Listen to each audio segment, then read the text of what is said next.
ہم ایک ایسی دنیا میں رہتے ہیں جہاں ہر طرف فوری حل اور مائنڈفلنس ایپس ہیں، لیکن کیا ہو اگر ہماری اس جدید بے چینی کا اصل جواب بالکل نیا نہ ہو؟ آج ہم ایک ایسی قدیم روایت کو کھوجیں گے جس میں شاید وہ سکون پوشیدہ ہے جس کی ہم سب کو تلاش ہے۔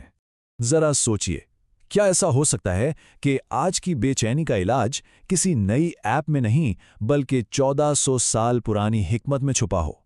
کیا ہو اگر جواب ہمیشہ سے ہمارے سامنے تھا اور بس دوبارہ دریافت کیے جانے کا انتظار کر رہا تھا؟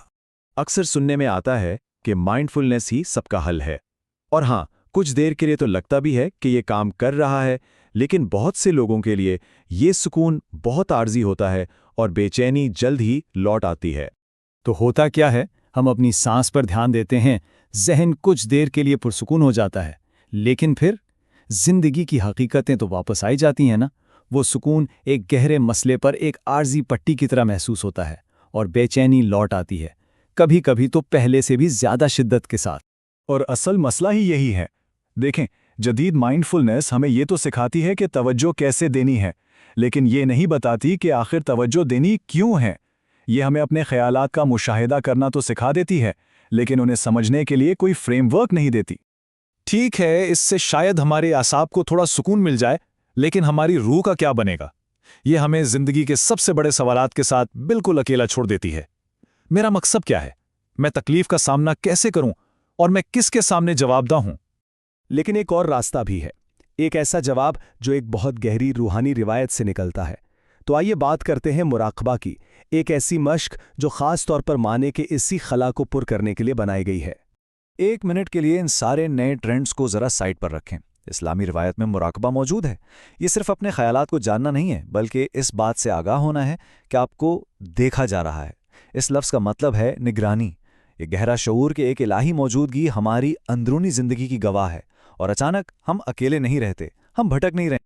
جیسا کہ قرآن میں ارشاد ہے، اور تم جہاں کہیں بھی ہو وہ تمہارے ساتھ ہے۔ ذرا ایک لمحے کے لیے اس آیت کی گہرائی کو محسوس کریں۔ اس سے کوئی فرق نہیں پڑتا کہ ہم کہاں ہیں یا کیسا محسوس کر رہے ہیں، ہم اکیلے نہیں ہیں۔ یہ سادہ سی حقیقت ہماری پوری اندرونی دنیا کو بدلنے کی طاقت رکھتی ہے۔ دیکھیں، بے چینی کو سب سے زیادہ طاقت تنہائی سے ملتی ہے، اس احساس سے کہ ہم اپنے بوجھ کے ساتھ اکیلے ہیں۔ مراقبہ اسی وہم کو توڑ دیتا ہے، جیسا کہ یہ آیت یاد دلاتی ہے، بے شک تمہارا رب ہمیشہ دیکھ رہا ہے۔ یعنی آپ اکیلے جدوجہد نہیں کر رہے، آپ کو دیکھا اور سہارا دیا جا رہا ہے۔ اچھا، یہ تو ہوئی تھیوری، لیکن عملی طور پر اس کا مطلب کیا ہے؟ اس کے لیے جدید مائنڈفلنس اور مراقبہ کے درمیان جو بنیادی فرق ہے اسے سمجھنا بہت ضروری ہے۔ تو فرق یہ ہے، مائنڈفلنس کہتی ہے اپنے خیالات کو دیکھو، مراقبہ کہتا ہے اپنے خیالات کو اس یقین کے ساتھ دیکھو کہ وہ اہمیت رکھتے ہیں۔ مائنڈفلنس موجودگی کی تربیت دیتی ہے، مراقبہ موجودگی کی تربیت دیتا ہے، لیکن ایک مقصد کے ساتھ۔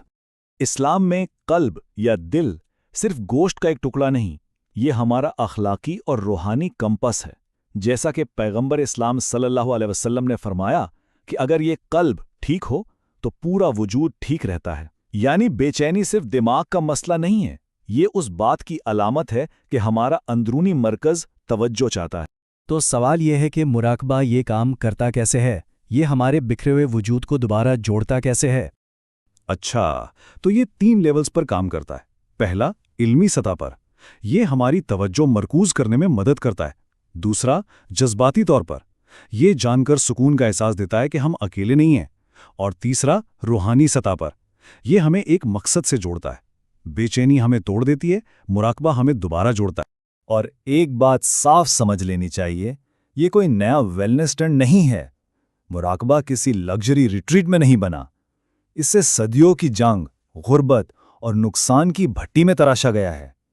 اس کا مقصد ہماری پروڈکٹیوٹی بڑھانا نہیں، بلکہ جب دنیا بکھر رہی ہو تو اپنی روح کو سلامت رکھنا ہے۔ تو اس کا مقصد بھاگنا نہیں ہے، بلکہ ایک گہرا سکون یعنی سکینہ حاصل کرنا ہے۔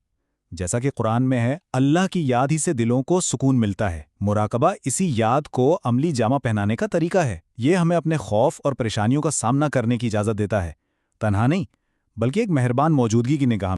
تو آخر میں ہم کس نتیجے پر پہنچے؟ یہ فرق کوئی معمولی نہیں ہے، بلکہ یہ سوچ کا ایک بالکل نیا زاویہ ہے۔ آخر کار فرق صرف اتنا ہے، جہاں جدید مائنڈفلنس شاید ذہن کو پرسکون کر دے، مراقبہ کا مقصد پوری ذات کو، روح کو شفا دینا ہے۔ کیونکہ بے چینی صرف ہمارے دماغ کی کوئی خرابی نہیں، یہ ہماری روح کا سوال ہے۔ ہم کوئی مشینیں نہیں ہیں جنہیں ریگولیٹ کرنے کی ضرورت ہو، ہم انسان ہیں جنہیں خود سے بڑی کسی چیز کی طرف رہنمائی کی ضرورت ہے۔ تو آخر میں سوال یہ نہیں بچتا کہ کیا یہ قدیم حکمت آج کے دور میں کارآمد ہے؟ اصل سوال تو یہ ہے، کیا ہم اسے نظر انداز کرنے کا خطرہ مول لے سکتے ہیں؟ کیا اس کے بغیر ہماری جدید بے چینی کا علاج واقعی ممکن ہے؟